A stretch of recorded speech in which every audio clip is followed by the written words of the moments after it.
Hi students. So தமிழ்நாட்டுக்கு வந்து பார்த்தீங்கன்னா மீண்டும் கனமழை தொடர போகுதுன்னு சொல்லிட்டு இப்போ தகவல் வேற லெவலாக கிடைச்சிருக்கு. முக்கியமாக சொல்லணும் அப்படின்னா ரெட் அலர்ட் அப்புறம் ஆரஞ்சு அலர்ட் எல்லா அலர்ட்டும் கொடுத்துருக்காங்க.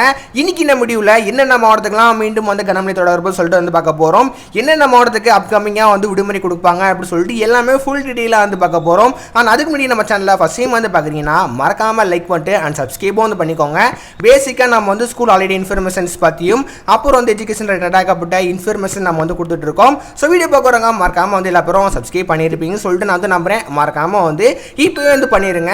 இப்போ நம்ம மெயின் டாபிக் வரலாம். இன்னைக்கு நம்ம எக்ஸ்பெக்ட் பண்ணாத மாதிரி ஏகப்பட்ட மாவட்டத்துக்கு இன்னைக்கு லீவ் கொடுத்துருந்தாங்க சொல்லலாம். முக்கியமாக மதுரை அப்புறம் விருதுநகர் திண்டுக்கல் இதெல்லாம் சென்னைக்கெல்லாம் லீவே கொடுக்கல. நிறைய பேர் ப்ரோ சென்னைக்கெல்லாம் கொடுக்க மாட்டேங்கிறாங்க அப்படின்னு சொல்லிட்டு இருந்தீங்க. சென்னைக்கு மழையே பெய்யல, இருந்தாலும் மதுரை அப்புறம் திண்டுக்கல் முக்கியமாக சேலத்துக்கும் லீவ் கொடுத்துருந்தாங்க. அப்புறம் கடலூர் கொடுத்துருந்தாங்க. இந்த மாதிரி ஏகப்பட்ட மாவட்டத்துக்கு கொடுத்துருந்தாங்க. ராமநாதபுரம் இந்த மாதிரி நிறைய மாவட்டத்துக்கு இன்னைக்கு விடுமுறை கொடுத்துருந்தாங்க. இதை ஒட்டியே நாளைக்கும் பள்ளிகளுக்கு விடுமுறை அளிக்கப்படுமான்னு சொல்லிட்டு ஏகப்பட்ட பேர் இப்போ நிறைய பேர் கேட்குறீங்க. கண்டிப்பாக தமிழ்நாட்டுக்கு மீண்டும் கனமழை தொடரப்போது சொல்லிட்டு இப்போ ஒரு வேற லெவலான ஒரு தகவல் கிடைச்சிருக்குன்னே சொல்லலாம். அதாவது சில மாவட்டத்துக்குலாம் ரெட் அலர்ட் கொடுத்துருக்காங்க, அப்புறம் ஆரஞ்சு அலர்ட், அப்புறம் எல்லோ அலர்ட்லாம் கொடுத்துருக்காங்க.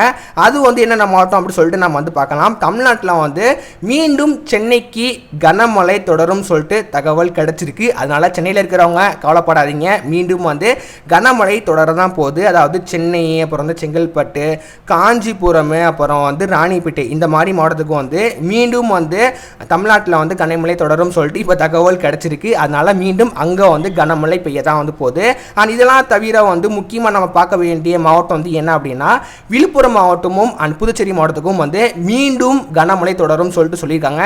இப்போதான் அதிகமாக ஃப்ளட் வந்துச்சு. மறுபடியும் இருந்தாலும் அதிகபட்சமாக அங்கே மழைகள் தொடர்ந்து பெய்யும் சொல்லிட்டு இப்போ தகவல் கிடைச்சிருக்குன்னே சொல்லலாம். ஸோ அதனால அங்கே இருக்கிறவங்க கொஞ்சம் சேஃபாக இருந்துக்கோங்க. அப்புறம் திருவண்ணாமலைக்கு அதிகபட்சமாக பெய்யும் சொல்லிட்டு சொல்லியிருக்காங்க. அப்புறம் திருச்சி அப்புறம் சிவகங்கை ராமநாதபுரத்துக்கு இன்னைக்கு ஆல்ரெடி லீவ் கொடுத்துருந்தாங்க. இன்னைக்கு வரக்கூடிய நாட்களில் மீண்டும் கனமழை தொடர போகுது அப்படின்னு சொல்லிட்டு இப்போ தகவல் கிடைச்சிருக்கு.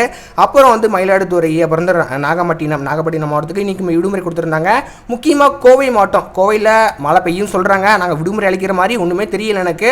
அங்கேயுமே அதிகபட்சமாக பெய்யும் சொல்லிட்டு சொல்லியிருக்காங்க. அப்புறம் திருப்பூர், கரூர், திண்டுக்கல், தேனி, மதுரை, விருதுநகர், தென்காசி, தூத்துக்குடி மாவட்டம் இது எல்லாமே இன்னைக்கு லீவ் கொடுத்த மாவட்டம். இதுவுமே அதிகபட்சமாக வரக்கூடிய நாட்களில் அதிகபட்சமாக மழை பெய்ய போது சொல்லிட்டு இப்போ தகவல் கிடச்சிருக்குன்னே சொல்லலாம். முக்கியமாக புதுச்சேரி மாவட்டத்துக்கும் அதிகபட்சமாக பெய்யும் சொல்லிட்டு சொல்லியிருக்காங்க. அதனால் கவலைப்படாதீங்க. வரக்கூடிய நாட்களில் மீண்டும் தமிழகத்தில் மழைகள் பெய்ய தான் போகுது. இந்த மாதம் ஃபுல்லாகவே மழைகள் இருக்க தான் செய்யும். அதனால நீங்கள் எக்ஸ்பெக்ட் பண்ணாத ஹாலிடே கண்டிப்பாக கிடைக்குன்னே சொல்லலாம். நீங்கள் இருக்கிற ஏரியாவில் மழைகள் பெய்தா இல்லைன்னு சொல்லிட்டு மறக்காமல் கமெண்ட்ஸில் கமெண்ட் பண்ணுங்க. ஸோ நான் இருக்கிற ஏரியாவில் பள்ளிகளுக்கு மட்டும்தான் லீவ் கொடுத்துருக்காங்க. மற்றபடி கல்லூரிகளுக்கு படிக்கிறவங்க யாருக்குமே மோஸ்ட்லி லீவ் கொடுக்க மாட்டேங்கிறாங்க. அந்த மாதிரி ரொம்ப ஃபாலோ பண்ணுறாங்க போல். எனிவே நீங்கள் பயப்படாதீங்க. கண்டிப்பாக விடுமுறை அளிப்பாங்க, கொடுப்பாங்க. அதனால் நீங்கள் கவலையே பட வேண்டாம். ஸோ நான் ஆல்ரெடி சொன்ன மாதிரி நீங்கள் இருக்கிற ஏரியாவில் மழை பெய்தா இல்லைன்னு சொல்லிட்டு மறக்காமல் கமெண்ட்ஸில் கமெண்ட் பண்ணுங்கள். இந்த வீடியோ கண்டிப்பாக எல்லா ஸ்டூடெண்ட்ஸுக்கும் பிடிச்சிருக்கும் சொல்லிட்டு நான் நம்புறேன். பிடிச்சிருந்தா மறக்காமல் லைக் பண்ணிக்கோங்க. அண்ட் இந்த மாதிரி உங்களுக்கு ஹாலிடே இன்ஃபர்மேஷன்ஸ் நியூஸ் எல்லாமே தெரிஞ்சுக்கணும் அப்படின்னு நினச்சிங்கன்னா மறக்காமல் லைக் பண்ணிட்டு அண்ட் சப்ஸ்கிரைப் பண்ணிக்கோங்க.